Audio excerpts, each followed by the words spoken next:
Welcome to my first ever short video. This is part 1 of 2, and the subject's a favorite of mine.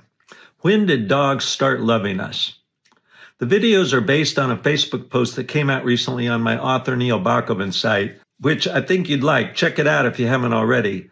Other pages pick up my posts, and by doing that, I reach more than 10 million followers weekly. All right, on to wolf domestication. Until recently, it was thought that dogs were wild until about 12,000 years ago.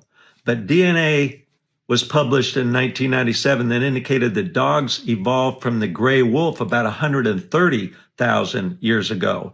And that might have been caused by us, humans. Here's how Leighton and others think it went down.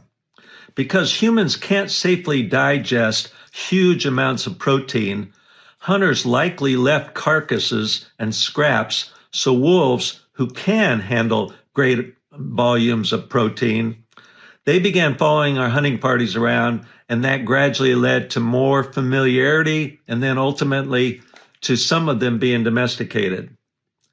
Researchers generally agree that dog DNA is 99.9% the same as wolf DNA, which is pretty hard to believe when you compare a Chihuahua with a wolf. There's a lot of disagreement, however, on other things like the timing of domestication, which runs the gamut from more than 45,000 years ago to the 12,000 year figure that I mentioned earlier, and whether dogs were evolved in multiple places or where they evolved. A lot of disagreement on that.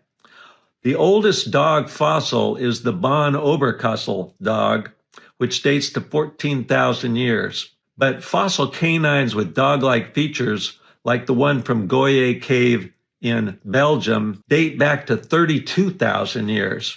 In cave art, the oldest known image of a dog is found in a French cave and dates to 17,000 years. Our time is up here. In part 2, I'll be telling you about the oldest solid evidence of canine domestication. It's really cool, and it dates all the way back to 26,000 years ago. So check it out. See you next time.